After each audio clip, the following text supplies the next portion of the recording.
सोच होता है उनका कि हम अपने बेटी को शादी करके विदा कर दें, हमारे ऊपर से सर से बोझ एक हल्का हो जाएगा।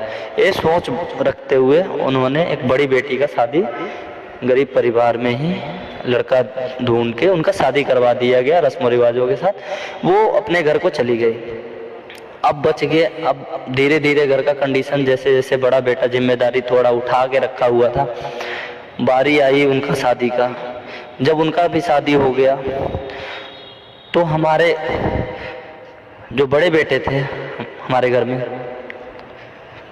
जो बड़ा बेटा था घर का, जब उसकी शादी हो गई तो जो शादी होने के बाद उसकी बीवी घर पे आई तो घर में कलह क्लेश थोड़ा बढ़ने लगा, कुछ हद तक बढ़ने लगा। अब घर में आए दिन कलह क्लेश होने लगा, झगड़ा होने लगा। अब ये झगड़े की वजह से चिड़चिड़ापन, डेली शोर शराबा, लड़ाई झगड़े, ये सब देख देख करके, जो कि उस घर का छोटा लड़का था वो पढ़ने में कुछ हद तक, काफ़ी हद तक ठीक ही था, समझदार था, और ऐसा उनके घर में लगता था कि ये लड़का पढ़ लिख करके कुछ आगे बनेगा, कुछ करेगा और अपना घर का कंडीशन को, अपने माँ बाप के नाम को रोशन करेगा। सबका थिंकिंग यही था। जो घर का बड़ा लड़का था उसका भी सोच यही था कि मेरा छोटा भाई पढ़ेगा लिखेगा, ये समझदार है, पढ़ने में तेज है, ये आगे चल के कुछ करेगा और हमारे घर का नाम रोशन करेगा। अब जैसे जैसे दिन बढ़ते चले गए वैसे वैसे इनके घर में द्वेष बढ़ते गए।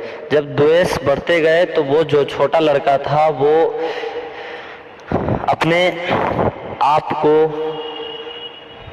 सेफ, अपने आप को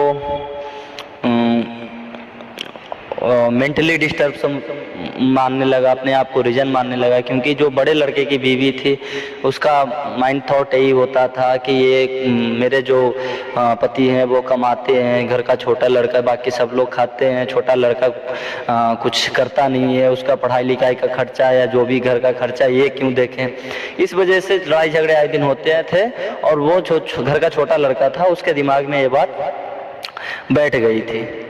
वो अपने पढ़ाई से रुचि को हटाने लगा और महज 15 साल की उम्र से वो अपने आप में मैच्योर हो गया। फैमिली के नज़रों में तो नहीं, लेकिन अपने आप की नज़रों में वो मैच्योर हो गया और घर की जिम्मेदारियों को वो अपने ऊपर लेने की कोशिश करने लगा।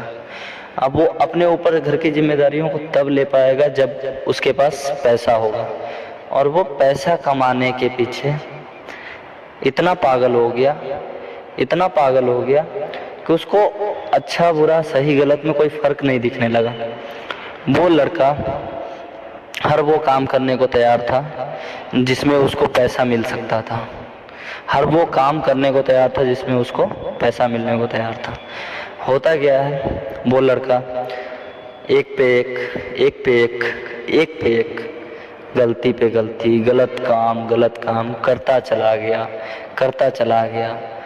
फिर जा कर के उस लड़के ने उस अपना पढ़ाई को भी कंटिन्यू रखा, खुद के दम पे गलती करके, लेकिन घर परिवार को भी चलाता गया। 15 साल की उम्र से ही घर का भी खर्चा मेंटेन करके चलना, घर की ज़रूरतों को पूरा करना और खुद का भी अपना शौक पूरा करना, खुद का भी ज़रूरत पूरा करना और खुद की भी पढ़ाई लिखाई को कंटिन्यू किया। वो लड़का जैसे तैसे करके अपना पढ़ाई 12th तक पास किया। फिर भी घर में कंडीशन बुरा ही था। घर का माहौल देखते हुए उस लड़के ने पढ़ाई से नाता तोड़ दिया। पढ़ाई से जब नाता टूटने के बाद वो अपना सपने को भी मार दिया। उस लड़के का सपना एक सपना बन के रह गया जो किसी को जाहिर नहीं कर पाया अपने जीवन में। अब कहानी में ट्विस्ट ये आती है कि उस लड़के के जीवन में एक लड़की आती है। वो लड़की से मुलाकात उसकी होती है जब वो 12th का एग्ज़ाम दे रहा था। वो लड़की से मुलाकात तो इस कदर होती है, वो दोनों एक दूसरे को जानते तक नहीं थे, पहचानते तक नहीं थे। वो लड़की कौन है, क्या करती है, क्या नाम है, जानते तक नहीं थे। तब से लड़का और लड़की में दोनों में प्यार हो गया। लड़की अपना प्यार का इजहार एक वीडियो के माध्यम से लड़के के फ़ोन में एक वीडियो बना करके अपनी दिल की बात को, अपनी फीलिंग्स को उसके फ़ोन में, लड़के के फ़ोन में रिकॉर्ड करके छोड़ दी। लड़का जब वो वीडियो देखता है तो वो शौक हो जाता है, आखिर इस लड़की को मुझसे प्यार कैसे हो गया, आखिर ये लड़की मुझे जानती तक नहीं, बस 2 दिन या 3 दिन देखी है, मिली है, 3 दिन से जानती है, इस लड़की को मेरे से प्यार कैसे हो गया। लड़का अपने आप को, अपने घर के कंडीशन को देखते हुए उस लड़की से काफ़ी पीछे हटने की कोशिश करता है, लेकिन होता यूँ है कि वो लड़की का प्यार सच्चा होता है और वो हटने को नाम नहीं लेती है। वो कहते हैं ना, अगर आपकी नीयत साफ हो तो पूरी कायनात तो आपको मिलाने में लग जाती है। इस कहानी में भी कुछ ऐसा ही हुआ। लड़का ना चाहते हुए भी उस लड़की से प्यार करने लगा। लड़का अपने आप को पीछे करने के लिए अपनी बुराई, अपनी गलत काम, अपना गलत रास्ता, जो भी उसने अपनी लाइफ में गलतियां की थी पैसा कमाने के लिए, जिस हद तक गया था, वो सारी बातें उस लड़की से शेयर कर देता है। शेयर करने के बाद भी उस लड़की को कोई एतराज़ नहीं होती है। लड़की का इंटेंशन बस लड़के से प्यार करना था और उसके साथ उसका जीवन बिताना था। लड़की का साफ तौर पे कहना था कि आप चाहे मर्जी जो कीजिए, पर आपको जीवन मेरे साथ बितानी है। ये सुनकर लड़का बहुत ही फील के साथ कहता है, सोचता है और मजबूरन ना चाहते हुए उस लड़की से प्यार करने लगता है। अब दोनों के बीच प्यार तो हो जाती है, धीरे धीरे प्यार बढ़ते जाती है। जैसे जैसे टाइम बीतता गया, 2 साल 2.5 साल के आसपास हो गया। अब इनको लगने लगा कि अब हम लोग इस रिलेशन को एक नेक्स्ट लेवल तक लेके जाएं। इन दोनों में बात इतनी ज़्यादा गहरी हो गई, इन दोनों में प्यार इतना ज़्यादा गहरा हो गया कि ये दोनों आपस में शादी करने के माइंडसेट से अपने रिलेशन को लेके चलने लगे। जब इनके बीच में ये सब बात जब खुल के आई सामने, तो दोनों ने फैसला किया कि हम अपने अपने घरों पे अपनी अपनी बात बताएंगे और अपने घर वालों को मनाएंगे।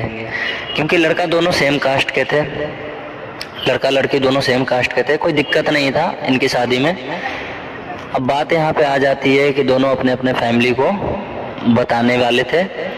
लड़का इस पहलू से लड़का शुरुआत करता है इस कहानी को आगे बढ़ाने का।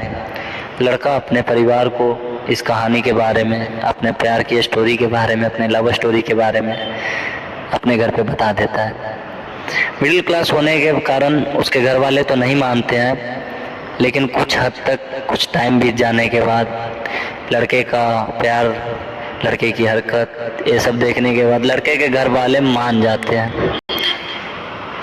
मान जाने के बाद लड़के और लड़की का खुशी इतना ज़्यादा हो जाता है, वो दोनों अपने रिलेशन को एक नेक्स्ट लेवल पे ले जा करके थिंकिंग करने लगते हैं, इमेजिनेशन करने लगते हैं कि अब हमारा जो पहले हम लोग लवर्स थे, अब हस्बैंड वाइफ वाला फील के साथ वो दोनों एक दूसरे के साथ अपना लाइफ जीने लगते हैं। उनके मन में ख्याल एक फ्यूचर के बारे में सोच के, उनका इंटेंशन, उनका मोटिव, उनका टारगेट, उनका एम, उनका फ्यूचर ऐसा चलने लगता है प्लान। लेकिन वो भी कहते हैं ना, जो मिल जाए वो प्यार कहाँ, जो पूरी हो जाए वो प्यार की कहानी नहीं, जो अधूरी रहे वही राधा कृष्ण और राधा रानी की कहानी। तो कुछ होता है ऐसा जो उनके परिवार तक कुछ बातें